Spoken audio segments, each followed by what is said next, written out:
Hey everyone. So I saw a very interesting follow-up on a crazy freakout that happened just a little while ago, and I thought it'd make a great Reckoning episode, even though I didn't actually feature this clip on PFU at any point. The freakout I'm referring to is, of course, the man who was seen screaming at a Honduran street vendor for being on his property before flipping his table along with all of his product onto the ground, scattering his sundry fruits across the mud, and destroying what looked like hundreds, maybe even thousands of dollars worth of stuff when you count the tables and Easy Up that looked like they were pretty severely damaged in this. Let's take a look.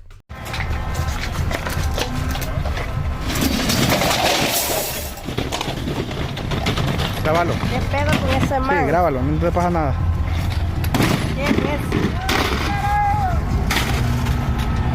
¿Quién es? Yeah, one moment. Let's go, man. Hey, no problem. There is no more. Yo. Move your shit. No, yeah, come on, come on. Yeah, no problem. No problem. Yeah. They told you couldn't. Yeah, be no here? problem, man. Hey, let me show you something else. Yeah, hey, no touch. Do you No see the touch. sign? Yeah. Do you No see touch. the sign? No touch. It's get out. Yeah, no touch. Llama a la policía. Yeah, no touch.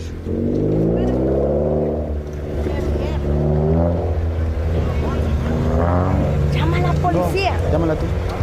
Es una mierda. ¿Qué pedo? A couple of days after this was uploaded to our main character's TikTok page, he published several more related photos and videos, one of which was a part 2 to this encounter when the police showed up. While well over 1 million people have seen the fruit stand footage, probably a couple million, the next scene has only been viewed 10,000 times, and it shows our story's antagonist in his encounter with police. Okay, back so y'all can move. We're on the street. No, you're not on the street. You're still on my property, man. Is that sidewalk? Okay, if you don't move and I'm pushing the stuff there, you're going to Okay, get go hit, ahead, so go ahead. just Háganse move. para un lado. Que él mueve, This que is él the limpie. problem. Just move. Now, if you're not going to help clean up, then just move. I'll give an opportunity. But I mean, nobody's clean.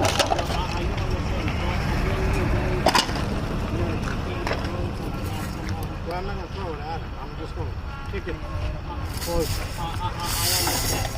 Racista, ¿qué? But I mean, like, I don't understand why, like, nobody Racista, can es be que todo, picking no, up. no I es tu know that they're propiedad, putting es que on sos social racista. media. Everything's on Un camera. racista. Guys, I understand you have someone coming from social media. Okay, so with this footage in mind, let's review the facts, the basic facts of this case, and let's start at the beginning. In this scenario, a man named Diego, who is a Honduran immigrant who runs a street vendor business, was set up next to the Antioch Pike Highway, along running parallel to it, right, selling his fruit on the evening of Saturday, September 16th. According to Diego, who has since given several interviews both in Spanish and using a translator to give some in English, he was planning to set up in that spot, which he says was simply the side of the road, for a couple of hours so he could sell his food to the incoming fans attending a soccer game at a nearby soccer stadium. That's when he says David Johnson, the man who destroyed his business, showed up in his truck and started screaming at him to get off of his property and throwing his things, apparently without any attempt to resolve the issue cordially or remotely professionally. Police were called, and when officers arrived on the scene and assessed the damages, they arrested David and charged him with felony vandalism amounting to over $3,000 in estimated damages. Also in the immediate aftermath, Diego was interviewed by a Spanish-speaking news channel called Nashville Noticias for several minutes.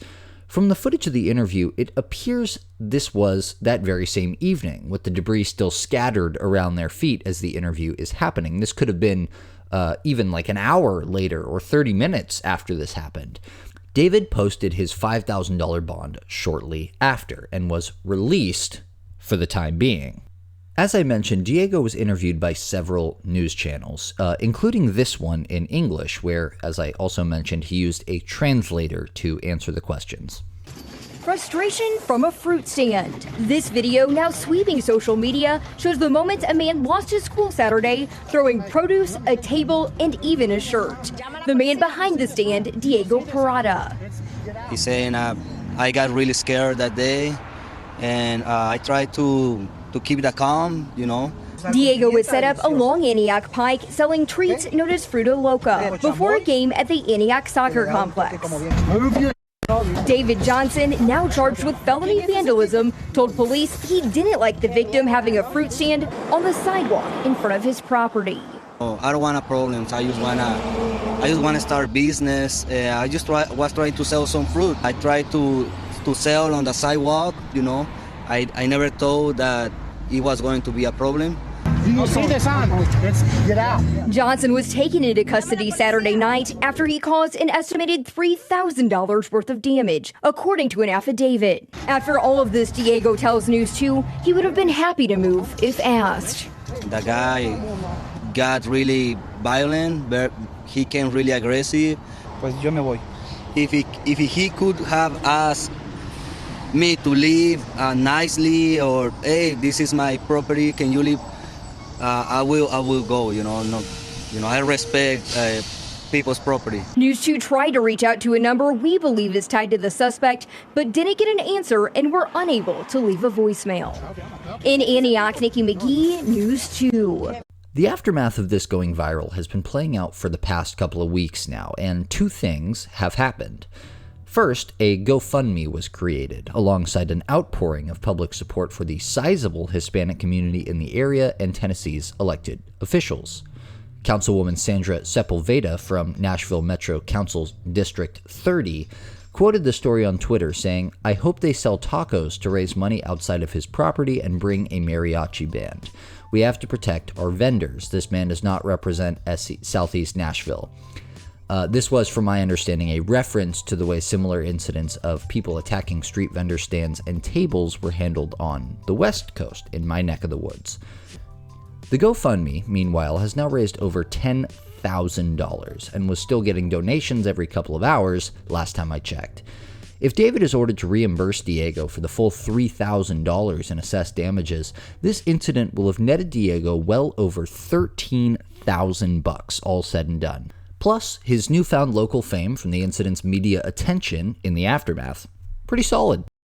On the other hand, David found himself in even more turmoil as he was aggressively denounced online, and his small business was found and bombarded with bad reviews and comments. The overwhelming consensus among the internet was that David was being a bigot because Diego was an immigrant, and this incident seems to follow a familiar pattern. Why, netizens wondered, would this guy have such a problem with some random street vendor minding his own business, selling fruit on what appeared to clearly be the side of the road and public property? That seems like something that would only bother you if you had a problem with immigrant street vendors in general. And after a string of videos in recent months and years showing people who clearly have a problem with Central and South American immigrants attacking street vendors, destroying their stands, calling police, hurling racial slurs, and being way too concerned about whether someone has a business license, and after seeing the hostility and animus this man displayed in the video, that's probably the most likely and logical conclusion to draw, given the available information from the news articles that were written on the story. Well, having done 60-something stories now, I've developed an eye for small details. And I was going through all of this footage over and over, and something caught my eye that I don't think anyone else noticed. Something that no one would have even cared to notice, probably. I'm talking about this manhole cover. Bear with me a moment. Something that is really not apparent from any of the coverage of this story or the videos I noticed was much of any kind of clue to exactly how this setup was laid out that fateful day. Every news story that covered this said that Diego was off to the side of the road, right? Away from David's property, which we can see is the driveway here with the big green gate, and this was taken as factually for granted in almost all of the online discussion, regardless of what side of this you were coming down on. But David, who of course may not be a reliable narrator, insisted that Diego was overtly violating his space and intruding on his property. And because I like to be very, very thorough and I get way too into these stories, I got curious. In order to get a better view of this, I pulled up Google Maps. The police report put this soccer stadium at 2310, and we can see that here. But to pinpoint where this all went down, we have to look a little more closely. You'll notice the green gates, of course, but you'll also notice the property that this driveway leads up to. Notice the color and placement of the door and window here. Notice the sign on the door here with David's last name on it from the interview Diego gave that night, the one that I mentioned with Nashville Noticias. All of this puts the event right here. And according to the news stories, Diego would have been situated right about here. Not a big deal, right? Recall too that we got this useful panoramic shot from the front of the property from the same interview earlier. So remember how I said to watch the manhole cover? Well, I noticed from video 1 that the manhole cover was very present, and it seemed to almost run exactly parallel to the fruit stand and the canopy that were set up. So I figured if we can determine where the manhole cover is in relation to this guy's property, we should be able to determine the exact placement of Diego's fruit stand. And if you look at that panoramic shot again, as well as the Google Maps rendering, you can see that the manhole cover is right there, which would put David's truck there and Diego's fruit stand and canopy there. And you'll notice here that it isn't off to the side where we all thought it was, but actually in the dead center of David's driveway. And then I got to thinking, David drove up in a truck, right? But his house is right there. So he either got in his truck, drove around this way, and got onto the street and then parked here instead of just walking like 50 feet from his front door, which is entirely possible. He could have been feeling lazy, although it would have taken probably more effort to get in the car and drive around than just to walk over there. Or maybe he thought that the truck would be a show of force for this whole tirade he was planning to go on. So it's possible, right? Or he was coming home at that time, only to find the dead center of his driveway blocked by a fruit stand and a canopy, along with the patrons who were buying Diego's product. You'll also notice the bizarre abundance of signs all over the front here that say various versions of no trespassing, get off, stay out, whatever. And it made me wonder, why would somebody go to the trouble of putting up all those signs like that? That seems super excessive. Now, maybe David and his family are just really out there people, and from this whole tirade, that's certainly not out of the question, right? But it's also quite possible that this is from past experiences, right? He has had people set up shop in his driveway for previous soccer games, and I'm saying it's the soccer games because there don't appear to be any other venues in the immediate area. And perhaps this was a response to his previous encounters, and that would seem to jive with the comment he made throughout his tirade of, you guys have been told that you can't be here, seeming to refer to some kind of past incidents where it sounds like a family member or someone else who lives in David's house had spoken with them about this before, or with another street vendor, probably not Diego. From what Diego says, this is the first time that he has ever had this encounter.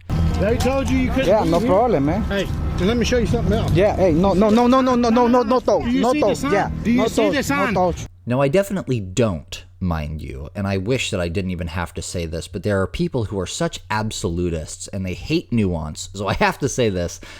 None of this new information, even if it is all true and they were parked in the dead center and he was coming home and that's what pissed him off, that still doesn't justify the insane way that David went about resolving this problem.